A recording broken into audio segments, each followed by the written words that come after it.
বিসমিল্লাহির রহমানির রহিম।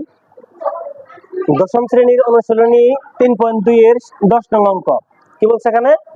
m+1/m = a হলে m3+1/m3 এর মান বের করো।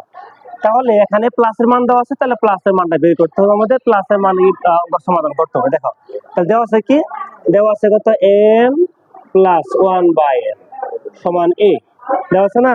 তাহলে কি প্রদত্ত রাশি, যে রাশির মান বের করতে হবে সেই রাশি হলো প্রদত্ত রাশি। কি আছে বলো? m3+1/m3। তাহলে আমরা m কে আমরা a ধরবো, এই 1/m কে b ধরবো।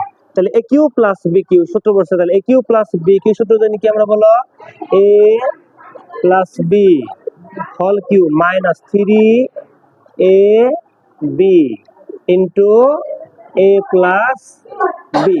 এই m কাটা। তাহলে এইটুকুর মান হচ্ছে কত বলো, a দেওয়া আছে, a উপরে পাওয়ার হলো 3 মাইনাস 3 আর এই 1 গুণ করে 3, এইটুকু মান হচ্ছে কত, a। এখন দেখো যদি আমরা এর आंसर দিই তাও রাইট। এখন দেখো যদি একটু কাজ করি, তাহলে এখানে a হচ্ছে একটা, এখন তিনটা, তাহলে একটা a কমন যায়। তাহলে 3টে a থেকে যদি আমরা একটা a কমন নিয়ে ফেলি, কমন নেওয়া মানে ভাগ করা, তাহলে 3টে a কে একটা a তে ভাগ করলে পাবো a দুইটা, তাহলে স্কয়ার মাইনাস। আর 3a কে যদি a তে ভাগ করি তাহলে 3 তাহলে a কাটা যাবে, খালি কি থাকবে 3 থাকবে, 3 এরই आंसर। ওকে।